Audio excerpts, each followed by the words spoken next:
Hello students, welcome to Law School and a PYQ session of CLAT 2022 exam, जिसमें आज हम general studies and current affair section को discuss करेंगे। देखिए, काफी इंपॉर्टेंट क्वेश्चन जो है आपके एग्जाम्स में पूछे जाते हैं general studies and current affair से। तो समझेंगे कि भाई कैसे सवाल आपके एग्जाम्स में पूछे गए हैं, क्या अप्रोच आपको इन क्वेश्चंस के आंसर करते वक्त रखनी है। But before that first we need to go through कि जो इस बार क्लैट यूजी में आपके सवाल पूछे गए हैं, किन किन सेक्शन से प्राइमरली पूछे गए हैं और कितने नंबर ऑफ क्वेश्चंस पूछे गए हैं। So total number of questions are basically 35, जिसमें से 20 सवाल आपके करंट अफेयर से हैं और 1500 सवाल हैं आपके स्टैटिक जीके से हैं। अब जब हम बात करते हैं क्लैट एग्जाम की, तो हम सभी जानते हैं भाई उसमें आपके पैराग्राफ्स गिवन होते हैं। उन पैराग्राफ्स को अंडरस्टैंड करके ही आपको प्रश्नों के उत्तर करने होते हैं। हालांकि जो वेटेज आप देखेंगे करंट अफेयर्स का ज्यादा है स्टैटिक जीके से। तो चलिए अब थोड़ा सा देखते हैं कैसे पैराग्राफ्स हैं और क्या हमें अप्रोच रखनी है क्वेश्चंस का आंसर करते वक्त। देखिए, जब हम बात कर रहे हैं पैराग्राफ्स की, in English generally what we do, हम जो है पैराग्राफ को पढ़ते हैं, अंडरस्टैंड करते हैं और उसी में से जो आपके की पॉइंट्स होते हैं उसी से हम अपने प्रश्नों का उत्तर करते हैं। लेकिन जब हम जनरल स्टडीज और करंट अफेयर्स की बात कर रहे हैं, थोड़ा सा अप्रोच हमें बदलनी पड़ेगी, क्योंकि हाँ, यहां पर आपको सेंट्रल आइडिया और थीम तो गिवन होगी जो आपको मदद करेगी क्वेश्चंस को आंसर करने में। पर अगर आप ये सोच रहे हैं कि जो क्वेश्चंस पूछे गए हैं उनके आंसर्स आपको इस पैराग्राफ में मिल जाएंगे, तो ऐसा बिल्कुल नहीं। थोड़ा सा इसमें डिफरेंसेस हैं, वही आपको समझना है। You just need to understand कि थीम क्या है, सेंट्रल आइडिया क्या है, हाईलाइटेड पॉइंट्स क्या है, ठीक है जी। और उससे रिलेटेड अगर आपको जानकारी है तो आप अच्छे से आंसर्स कर पाओगे, नहीं है तो आप आंसर बिल्कुल नहीं कर पाओगे, ठीक है ना। तो अलग से आपको जो है करंट अफेयर्स पढ़ना ही पड़ेगा। ऐसा नहीं है कि आप सीधे एग्जाम में बैठे पैराग्राफ पढ़ा और आपको लगा कि भाई इसके आंसर्स तो मैं कर सकता हूं जस्ट पैराग्राफ को गो थ्रू करके। ऑलराइट, तो चलिए स्टूडेंट अब शुरू करते हैं आज का सेशन। कुछ मैं आपको बेसिक बता दूं, then need not to read the entire paragraph. सभी टॉपिक्स में हम नहीं पढ़ेंगे, थोड़ा जो पहला है उसमें मैं आपको समझा दूं ताकि आपको ये आइडिया हो जाए कि थीम कैसी रहेगी। देखिए, when we hear about the space, only one organisation comes to mind, the Indian Space Research organisation.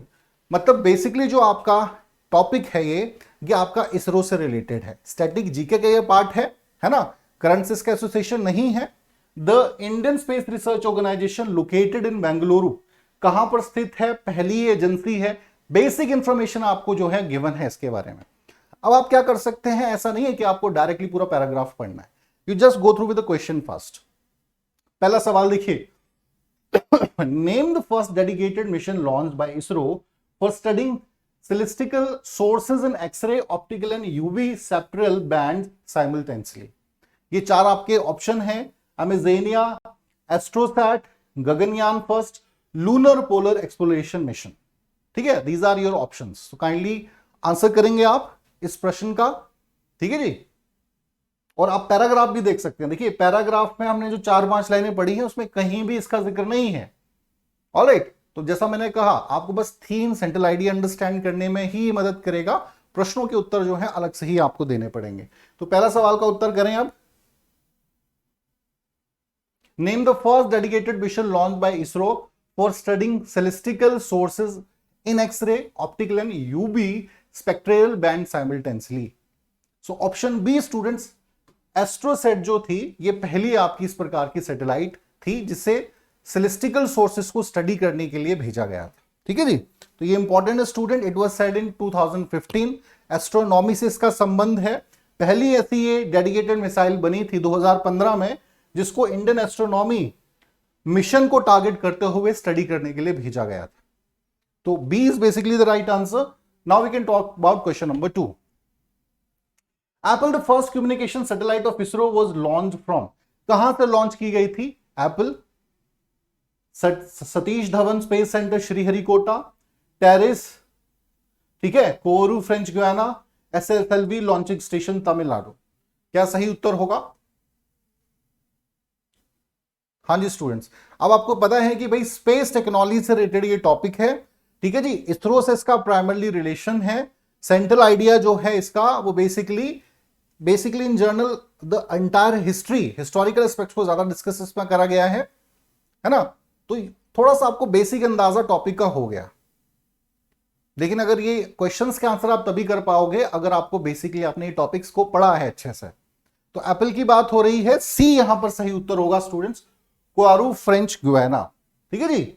Arain passenger payload experiment, APPLE जो थी ये पहली इस प्रकार की एक्सपेरिमेंटल कम्युनिकेशन सैटेलाइट थी जिसको 1981 में बेसिकली लॉन्च करा गया था। कहां से? French Guiana. एग्जैक्ट प्लेस है कोरू। चले अगले प्रश्न पर आएंगे, question number 3 now. Name the spacecraft that has been successfully sent into the space to probe into the planets in the solar system. Option A Sputnik 19, Cosmos 482, Pioneer E and Mariner 10। Answer करेंगे, question number 3 is on your screen. Name the spacecraft which has been successfully sent into the space to probe into the planets in solar system. So D engine का answer है student मरीनियर 10 जो है ये आपका सही उत्तर है इस प्रश्न का। ठीक है जी। चले तो थोड़ा सा मरीनियर 10 है उसके बारे में बात कर लेते हैं। It was launched by NASA in 1973 and it was the first spacecraft जिसने basically fly by multiple planets, which was fly by multiple planets, किसी एक प्लैनेट नहीं मल्टीपल प्लैनेट्स के को फ्लाई बाय इसने करा था। तो ये इंपॉर्टेंट है सवाल। चलिए अगले प्रश्न पर आएंगे, question number 4। The first successful nuclear bomb test conducted by India in 1974 is called the, हाँ जी, पृथ्वी, पोखरन, स्माइलिंग बुधा और सूर्य। क्या सही आंसर होगा क्वेश्चन का?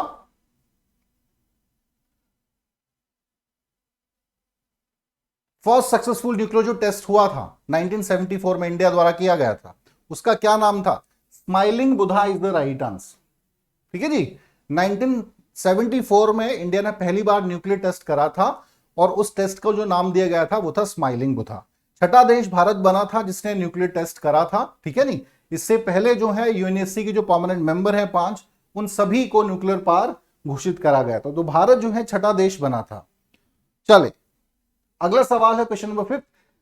NAVIC covers India and region extending, हाँ जी, 1500 kilometre, 2000 kilometre, 7000 kilometre and 1000 kilometre. NAVIC की बात हो रही है, नाविक भी कह देते हैं। पहले तो बेसिक पता होना चाहिए तभी आप आंसर कर पाओगे कि है क्या ये भाई। सो सही आंसर है ऑप्शन ए, 1500 किलोमीटर इसकी जो है रेंज है, एक्सटेंडिंग जो रीजन को ये कवर कर सकती है, it is 1500 kilometre. Now what exactly this NAVIC, इसको अंडरस्टैंड करते हैं। So it is basically a Indian regional navigational satellite system. Alright, और क्यों इंपॉर्टेंट है? क्योंकि इट इज बेसिकली, इसको इन शॉर्ट हम कह देते हैं NAVIC। ये ऑटोनॉमस रीजन सैटेलाइट है जो नेविगेट करती है पूरे एक पर्टिकुलर रीजन को। ऑलराइट, और जिसका जो रेंज है वो है 1500 किलोमीटर। चलिए अगले सवाल पर आएंगे। देखिए तो ये आपका फर्स्ट पैराग्राफ के कुछ सवाल थे, आई होप अच्छे से आप अंडरस्टैंड कर पाए हो। अब सेकंड पैराग्राफ पे आते हैं और थोड़ा सा समझ लेंगे थीम को अंडरस्टैंड करने के लिए। सेंट्रल आइडिया आप तभी समझ पाओगे, you need to read out. On December 26, 2021, for the first time since the present government came to power in 2014, the Union Home Ministry constituted a panel led by officers to review the withdrawal of the armed area. Armed area से related ये basically आपका topic है। The act was amended in 1972 and the powers to declare an arms as disturbed area were conferred concurrently upon the central government along with the states. Simple basically ये अप्सपा के बारे में बात हो रही है। ठीक है ना, अप्सपा यहां पे मेंशन भी करा गया है। आर्म्ड फोर्सेस जो एक्ट है उससे संबंधित ये आपका टॉपिक है। और बेसिकली हिस्टोरिकल थीम की बात करेंगे तो हिस्टोरिकल इसकी थीम है। हिस्टोरिकल मतलब स्टैटिक जीके का ही एक महत्वपूर्ण पार्ट है आपका। ठीक है ना, करंट से इसका कोई डायरेक्टली एसोसिएशन नहीं है कि करंट में भी क्या है। कोई आज सवाल हो सकता है इन जनरल पूछ लिया जाए क्वेश्चंस में, तो ये बेसिकली आपको अप्सपा के बारे में पता होना चाहिए। अप्सपा है क्या, आर्म फोर्सेस एक्ट है क्या, कब ये पारित हुआ था, अभी इसमें लेटेस्ट क्या कुछ हुआ है। अगर आपको अंदाजा है तभी प्रश्नों के उत्तर आप कर पाएंगे। चलिए तो पहला क्वेश्चन जो है इसमें क्वेश्चन नंबर 6 इस पैराग्राफ का, वो है power to notify parts of the whole of a state और a union territory as a disturbed area under the armed forces special power act 1958। कब पारित हुआ इससे आपको आइडिया मिल रहा है, 1958। हाँ जी, कौन ये नोटिफाई करता है? एक पर्टिकुलर स्टेट या यूटी में डिस्टर्ब्ड एरिया कौन सा होगा जहां पे अस्पा लागू किया जाए? यह अधिकार किसको है? Governor of any state, administration of union territory, central government और ऑल ऑफ द अबव।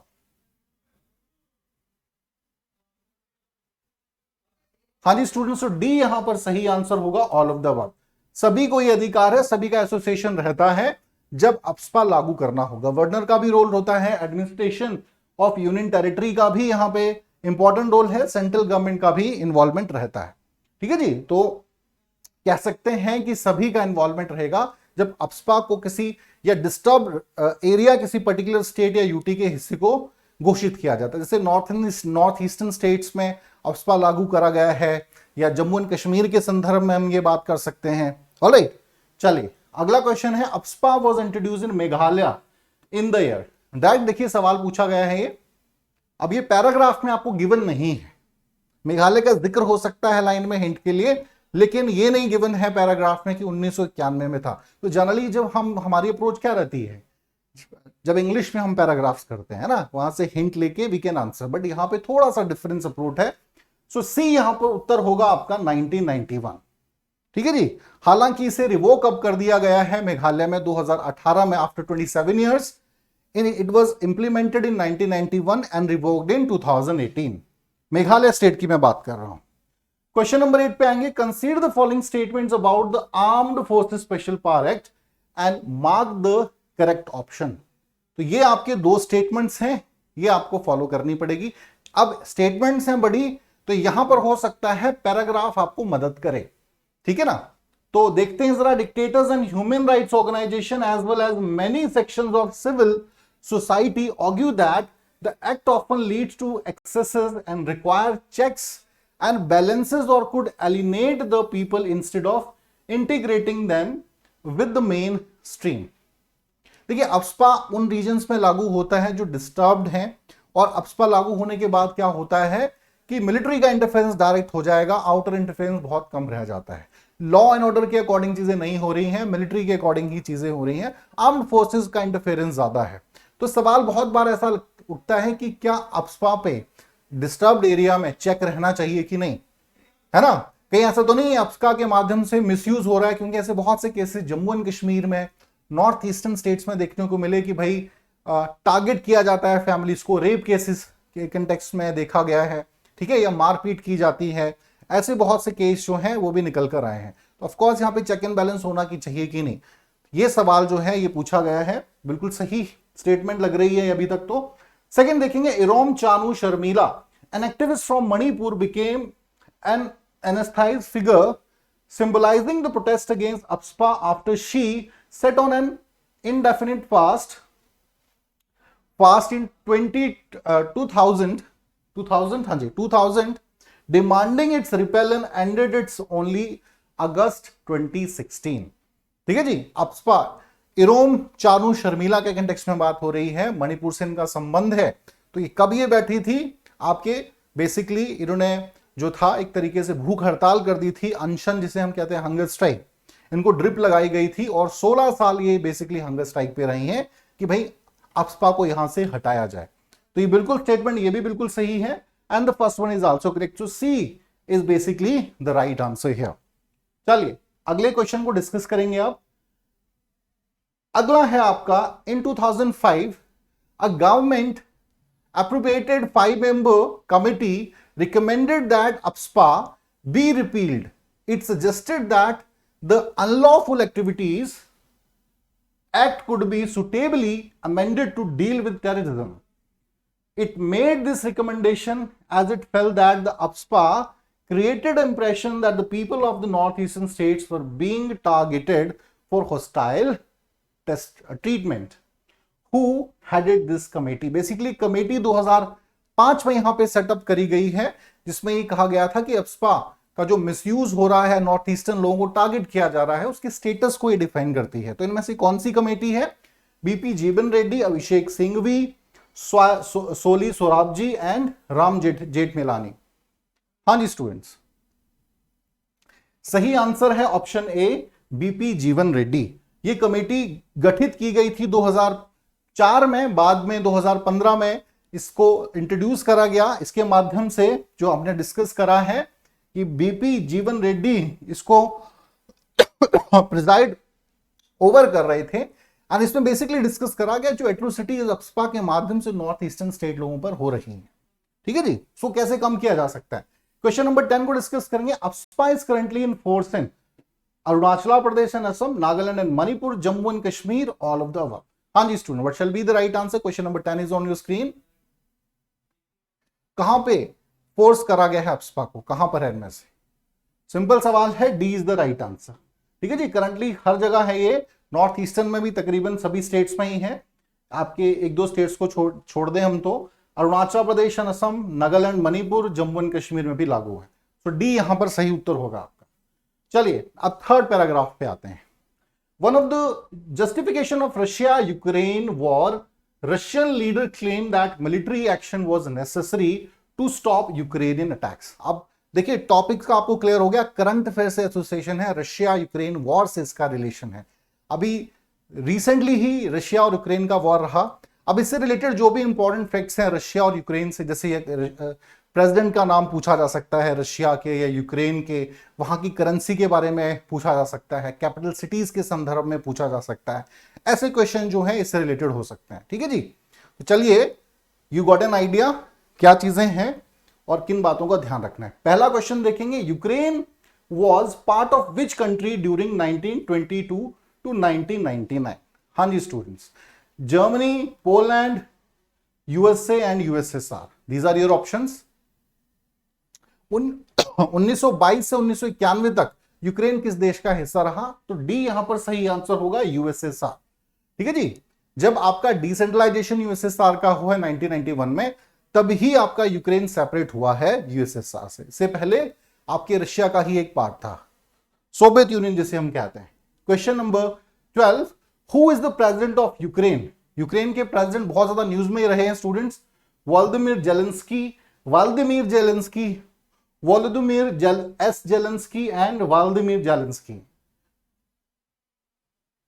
ये स्टूडेंट्स, तो थोड़ा सा डिफिकल्ट सवाल है, अगर स्पेलिंग आपने न्यूज़पेपर में कहीं या कहीं भी आपने पढ़ा है अच्छे से स्पेलिंग को, क्योंकि नाम प्रोनाउंसिएशन ऑलमोस्ट सेम ही है, तो ऑप्शन यहां पे ए सही रहेगा, Vladimir Zelensky is the right answer. ठीक है जी, ये आपके यूक्रेनियन प्रेसिडेंट बहुत ज्यादा न्यूज में ये रहे यूक्रेनियन वॉर के समय, क्योंकि ये फ्रंट पे रहे अपने सोल्जर्स के साथ, ये फ्रंट पर जो थे रहे उनके साथ आम जो हौसला अफजाई के लिए, जिसकी वजह से बहुत ज्यादा खबरों में रहे। क्वेश्चन नंबर 13 पे आएंगे आप, which is the currency of Ukraine? Guilder, zloty, ruble and hryvnia. हाँ जी स्टूडेंट्स, क्वेश्चन नंबर 13 करेंसी पूछ ली है यूक्रेन की, कौन सी है? सो डी यहां पे सही आंसर है, hryvnia is the currency, name of the currency of Ukraine. चलिए स्टूडेंट्स अगले क्वेश्चन को डिस्कस करते हैं। The president of Ukraine was formally, हाँ जी ये भी बहुत, ये भी बेसिकली कारण था जिसकी वजह से ये प्रेसिडेंट जो थे आपकी यूक्रेन के खबरों में रहे, न्यूज में रहे। क्या थे ये बाय प्रोफेशन प्रेसिडेंट बनने से पहले? Weather forecaster, navy officer, comedian and TV news reader. Simple question है, यहां पे सी आपका सही आंसर होगा। He was basically a comedian, he was an actor, जो कि बाद में यूक्रेन के प्रेसिडेंट बने। अगले क्वेश्चन को डिस्कस करते हैं आप। Question number 15, which operation was launched by the Indian government to bring back Indians from Ukraine during Russia Ukraine war? Operation Kyiv, operation Ganga, operation Rakshak and operation east star. Kindly respond student, what shall be the right answer? हाँ जी answer करेंगे आप। Indian students को evacuate करने के लिए भारत सरकार द्वारा, जो आपके रशिया यूक्रेन वॉर में यूक्रेन में फंसे हुए थे, रशिया में फंसे हुए थे, उनको एक निकालने के लिए भारत सरकार ने एक इनिशिएटिव लॉन्च करा था, ऑपरेशन लॉन्च करा था, जिसका नाम था ऑपरेशन गंगा। सो बी यहां पर करेक्ट आंसर होगा। So I hope students you got an idea कि कैसे सवाल आपके एग्जाम्स में पूछे गए हैं। इन जनरल तो आपने अच्छे से करंट अफेयर्स पढ़ा है, स्टैटिक जीके का अच्छा नॉलेज है, तभी आप आंसर कर पाएंगे।